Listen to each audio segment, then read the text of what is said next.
Hello students, welcome to this class.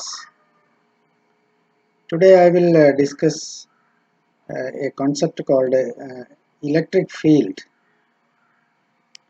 This was actually introduced in order to explain this phenomenon of action at a distance. In Coulomb's law, we have studied that two charges separated by some distance will be acted upon each other by electric force. So this is action at a distance. Even though the other charge is at some distance away from the first charge, it can act a force on the other. Of course, the other can also react, can produce a reaction force on the uh, first charge. So how this is possible? Action at a distance. So in order to explain this, the concept of field was introduced. According to the field concept, every charge will create an electric field around it, an electric field.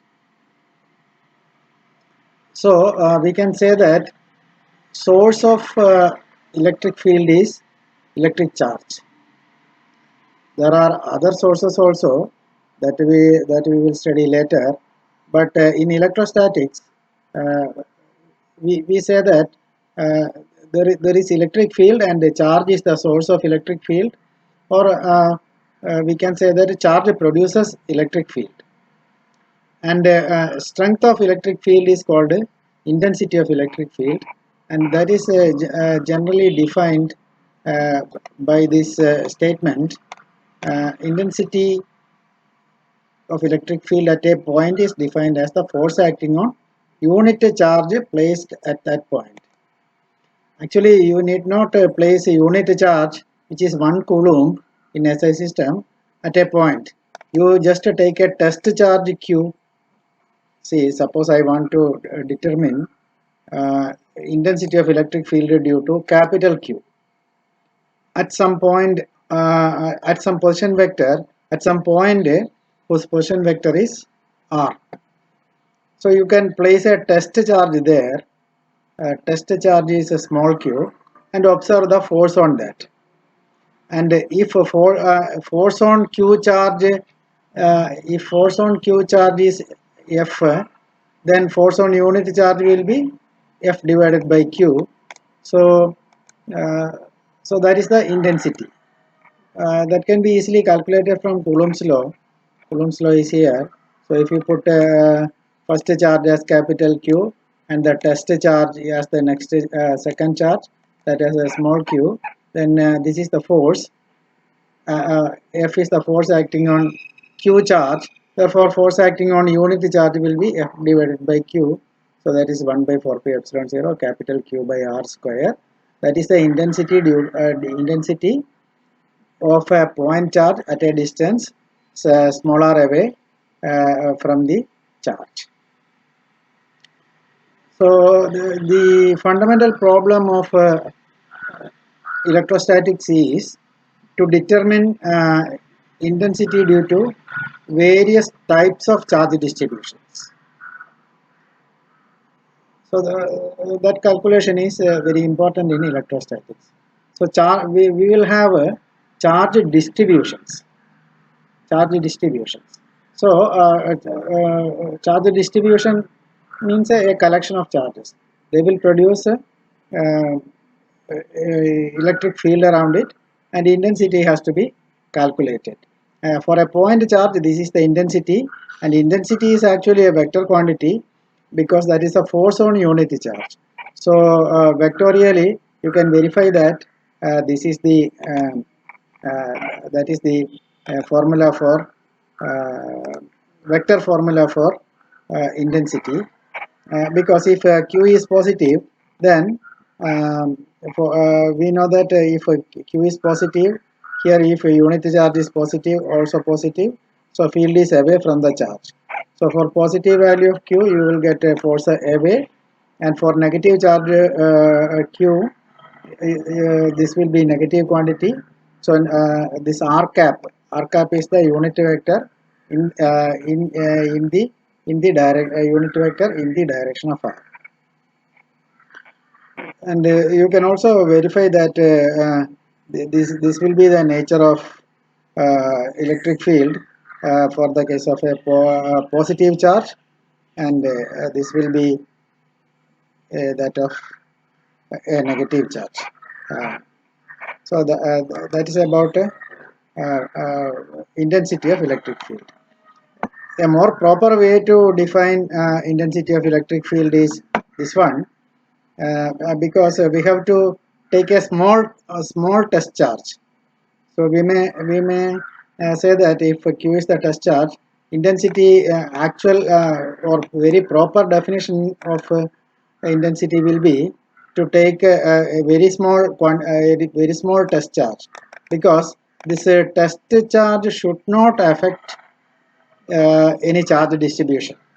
If we have a charge distribution, then if test charge is large, the test charge can act force on this charge distribution and even change the charge distribution. So that will essentially change the intensity of electric field which we are going to measure. So the act of measurement should not change the thing which we are going to measure. Therefore, at least theoretically, we should handle it properly, or we can say a more correct definition is this. Another property which is required for the continuation of study is the concept of electric flux. This is required to understand the Gauss's theorem in electrostatics, which is an important theorem that I will discuss in the next class. So here I will introduce what is called electric flux. Electric flux passing through a surface. For that you consider a small surface element or surface area ds, and suppose in this region there is electric field, and intensity of electric field at some point inside ds, suppose that is equal to E, and suppose the plane of ds is perpendicular to E. Yes. In that case, flux d phi passing through the area ds is defined as E multiplied by ds. You simply multiply the magnitude of E with a ds, then you will get a flux passing through ds, provided ds is perpendicular to the intensity. But in a case where this ds is inclined to E, inclined to intensity, then definition is a little bit different. Flux passing through ds is defined as E dot n ds, where this n cap is the unit vector normal to ds. So this n cap, you can see it is normal to ds. Actually n ds is called n cap ds is called vector area. A plane area can be considered as a vector whose magnitude is the magnitude of area. Direction is actually perpendicular to the area. That's the direction of area. So let us see something more in this formula. So we expand E dot n using the standard dot product. So that is a magnitude of E into magnitude of n cap, which is 1 into cos theta.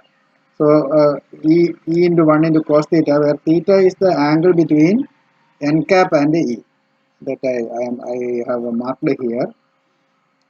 So this is E cos theta ds. So we may interpret that equation in the following way. We can resolve the vector E along two directions. One is along one is in the one is normal to area ds, one is along n cap, and another one is parallel to ds or tangential to ds. that is E sin theta. You can readily see that this E sin theta component is not crossing the surface. It is always moving tangential to the surface. So the component which is actually crossing the area ds will be uh, will be the e cos theta component. So that e cos theta into ds will be the flux. So flux passing through ds is generally E dot n ds. That is for a small area ds. If you have a large area and if you want to find out the total flux passing through that large area, then you can divide the large area into a number of small areas, and through each area you can calculate the flux passing through using this formula, and you add all the fluxes.